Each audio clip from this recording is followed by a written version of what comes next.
Hello children, good morning, namaskar. You are welcome to basic English grammar. I am present for part first. यानी English grammar के part first में हम पढ़ने जा रहे हैं कि पार्ट्स ऑफ स्पीच क्या होता है। इसकी हिंदी होती है शब्द भेद। तो इंग्लिश में सबसे पहले शुरू होता है हमारा पार्ट्स ऑफ स्पीच। तो सबसे पहले जानना होगा कि पार्ट्स ऑफ स्पीच क्या होता है, इसकी हिंदी क्या होती है, तब इसको हम समझेंगे। इसका इस्तेमाल कहाँ होता है, इसका प्रयोग कहाँ होता है, तब उनको इसको आसानी से जान पाएंगे।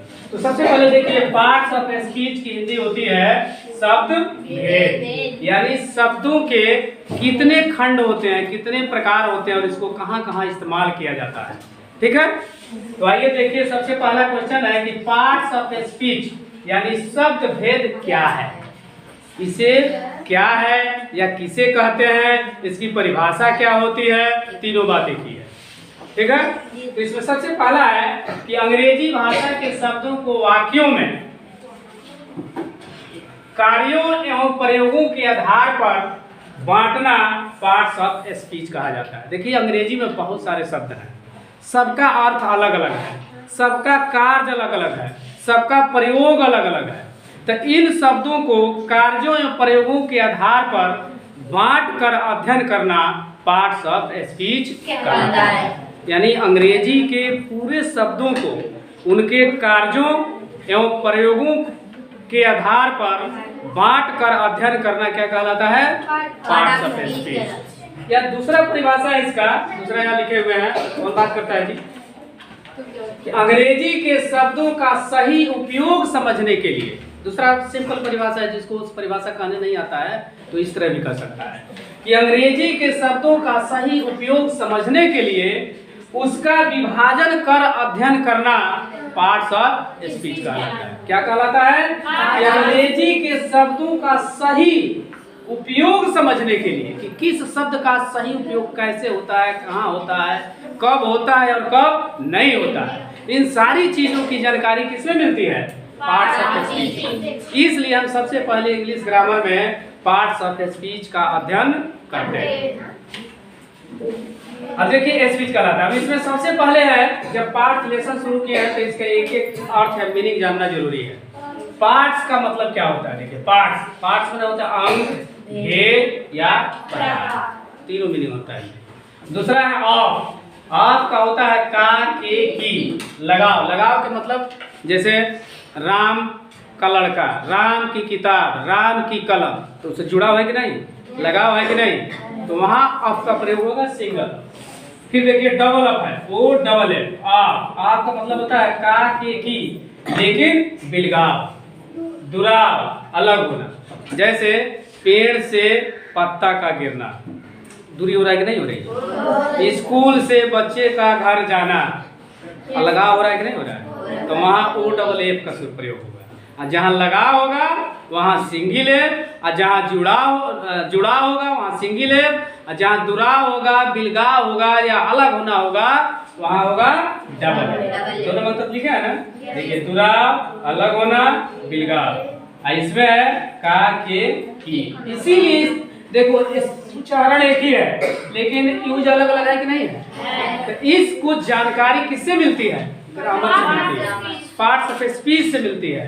तो इसको हम अलग अलग खंडों में बांट कर पढ़ेंगे, इसी को हम कहेंगे पार्ट्स ऑफ स्पीच। अब देखिए, स्पीच का मतलब होता है भाषण, भाषा, बोली।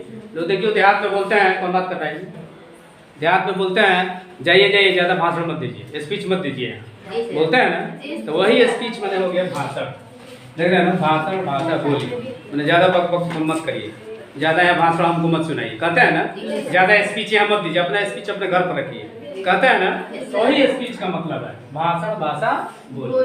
अब है काइंड्स का मतलब ये होता है भेद, प्रकार, और टाइप्स का मतलब ये होता है प्रकार। तो इसको जाने रहिएगा तभी इसका समझ पाएंगे। तो सबसे पहले हम लोग क्या जान गए, parts of speech. Parts of speech कहते किसे हैं, अंग्रेजी भाषा के शब्दों को उनके कार्यों और प्रयोगों के आधार पर अलग अलग बांट कर अध्ययन किया जाता है, उसे पार्ट्स ऑफ स्पीच कहते हैं। देखो मैं लिखा हूँ, मैं बोलने वाला हो रहा है ना, तो जय बार बोलोगे तय बार करोगे, तय तरीके से होगा, लेकिन उसको अपनी भाषा में संजो कर सजा कर बोलने का प्रयास करोगे तब आएगा, ऐसा नहीं कि नहीं है। फिर दूसरा देख लो यहाँ है, अंग्रेजी के शब्दों का सही उपयोग समझने के लिए उसका विभाजन कर अध्ययन करना, पढ़ना, समझाना पार्ट्स ऑफ स्पीच।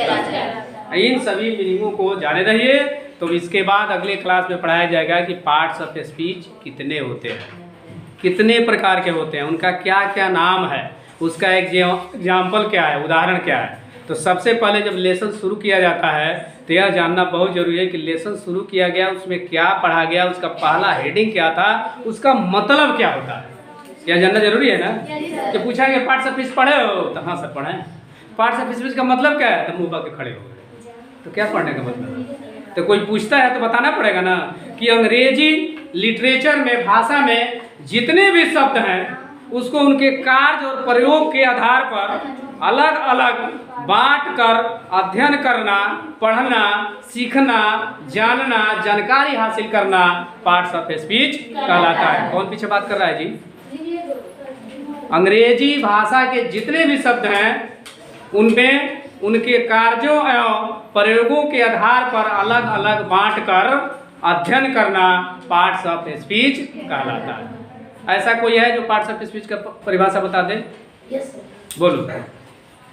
अंग्रेजी भाषा के उनके कार्यों एवं प्रयोग। और अंग्रेजी भाषा के शब्दों का, अंग्रेजी भाषा के शब्दों को उनके कार्यों एवं प्रयोगों में बांट कर अध्ययन करना पार्ट्स ऑफ स्पीच। हाँ चलो, अब चलो थोड़ा एक बार कैमरे के सामने देखें। आइए अब पूछा जाए, सबसे पहले बताएं पार्ट्स ऑफ स्पीच किसे कहते हैं, कौन बताएगा? अंग्रेजी भाषा के शब्दों को वाक्य में कार्यों एवं प्रयोग के आधार पर बांटना पार्ट ऑफ स्पीच। पढ़ाना, लिखाना, पढ़ाना पार्ट ऑफ स्पीच कहलाता है। चलो और कोई बताओ, बोलो जोगिंदर। अंग्रेजी भाषा के शब्दों को उनके कार्यों एवं प्रयोगों के आधार पर बांटना या अध्ययन करना, लिखना, पढ़ना, समझना पार्ट्स ऑफ स्पीच कहलाता है। और कोई है ऐसा बहादुर जो बता दे? दो ही लोग हैं बताने वाले। अगर क्लास में इतने लोग, और लोगों को बोलना चाहिए ना, डरते हैं सब। डरने से कुछ नहीं होगा, गलत सही जब तक बोलोगे नहीं तब तक नहीं आएगा। एक बार गलत बोल दोगे दूसरे बार भय खत्म हो जाएगा। और कोई है जो बोले? कोई नहीं बताएगा डरते हैं सब। चलो जो बताएं उनको भी बहुत बहुत धन्यवाद, जो नहीं बताएं उनको भी बहुत बहुत धन्यवाद। कम से कम प्रयास करिए, सीखिए।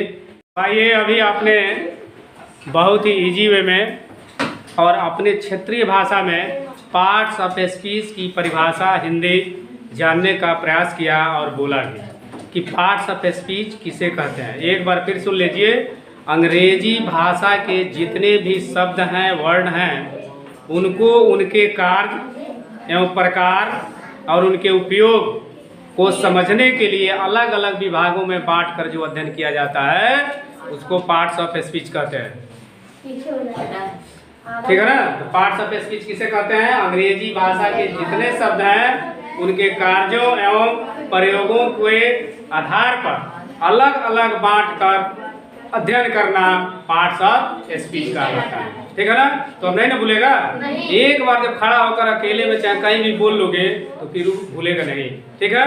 तो चलिए, इस प्रकार यह पार्ट्स ऑफ स्पीच की परिभाषा समझने की कला अच्छी लगती है तो मेरे चैनल, आपके चैनल, यूट्यूब चैनल को सब्सक्राइब करेंगे, वीडियो को लाइक करेंगे और अपने मोबाइल से दूसरे पर शेयर करेंगे ताकि और लोग भी इस इंग्लिश ग्रामर के पार्ट्स ऑफ स्पीच भाग को अपने शब्दों में समझने के लिए कहीं दूर और कोचिंग क्लास नहीं करने की आवश्यकता पड़ेगी। अब मैं मिलता हूँ नेक्स्ट क्लास में, तब तक के लिए ओके, टाटा, बाय बाय, नमस्कार।